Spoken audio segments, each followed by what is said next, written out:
of expression and about freedom of assembly, which are guaranteed to us in our Constitution. But strangely enough, the authorities, including the police, seem not to grasp this basic principle.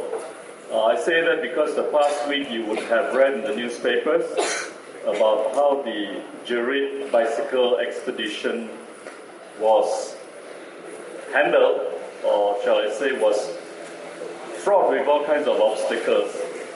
And on Thursday, when they were going to present their memorandum to the Prime Minister and to the opposition leader in Parliament, you would observe that from early in the morning, at every street corner, there were scores and scores of police officers, which really makes one wonder why we can afford to deploy police officers in such great numbers to monitor a cycling expedition or a cycling, procession perhaps, not even that.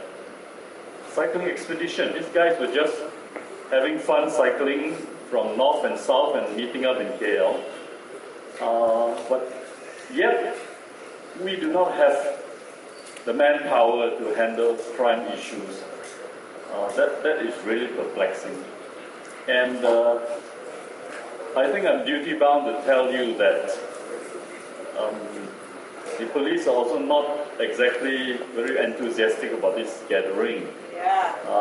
I was told that why do we keep continuing this?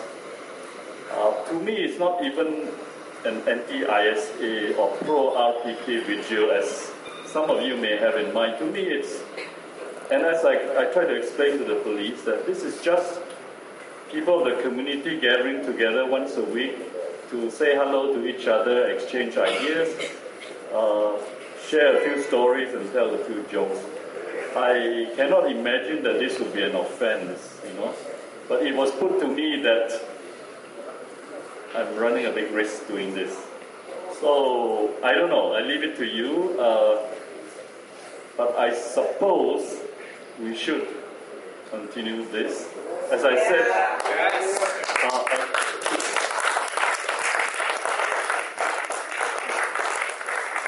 to me this is about freedom of expression and freedom of assembly. And these are really basic rights.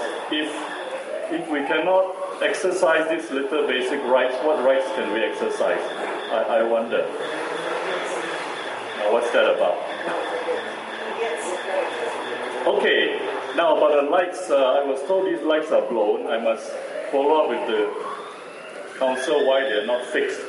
The past weeks we had some lights because of the Hari Raya decorations, but they've been replaced now with Christmas trees, but someone forgot to put a light on the Christmas trees.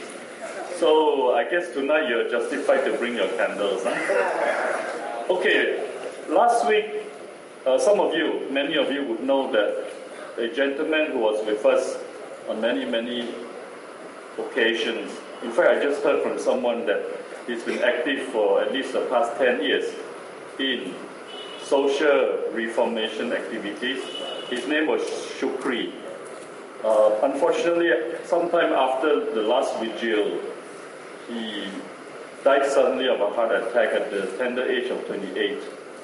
So, arising from that, our friend Haris mentioned that perhaps we should use this occasion to interact more and to talk less. Maybe that's a good idea. So, tonight we dedicate it to his memory, and we will have different persons come and share what they would about him. That's it. If I get the drift, we'll carry on doing this, right? I mean, if we can't do this, then I don't know what we can do.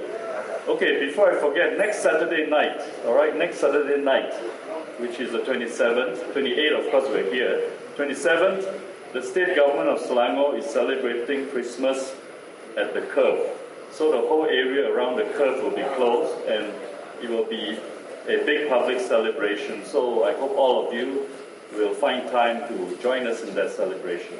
Okay, without further ado, I understand there's a Rahmat here who will come and share perhaps a sajak with us and maybe tell us a bit about Syukree.